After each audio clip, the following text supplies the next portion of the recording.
you know diffuse enlargement, etc. All the things. Granulomatous thyroiditis, again more common in females, 5:1, 30 to 50 years is the age. Mostly it follows a viral infection. Painful enlargement is there.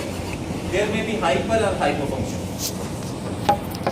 Destruction of the follicles can lead to thyroid hormone release, lead to hyperthyroidism, but followed by hypofunction. Unilateral or bilateral enlargement may be there, and this is self-limited. Most of the viral infections, they are self-limited, like influenza is there.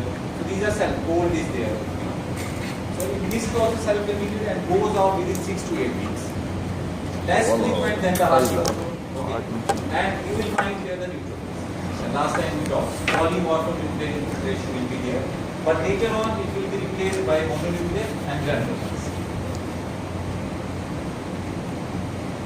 Now the lymphocytes, subacute.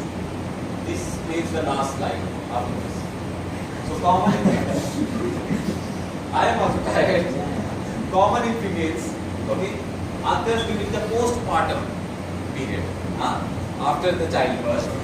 Unknown etiology, but they say autoimmune. This is also autoimmune. Antithyroid antibodies may be seen.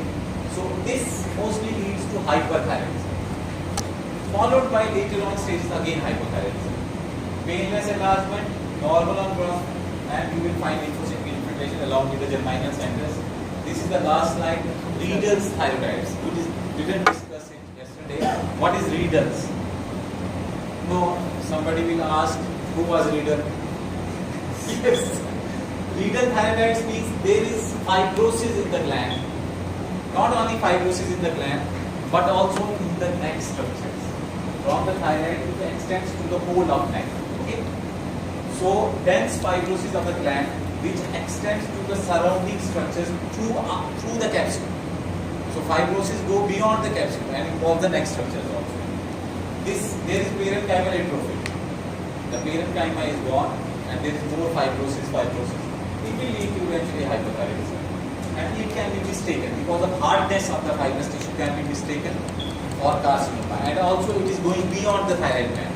So the person palpating it will say this is the carcinoma. Unknown etiology, maybe or maybe. Thank you so much.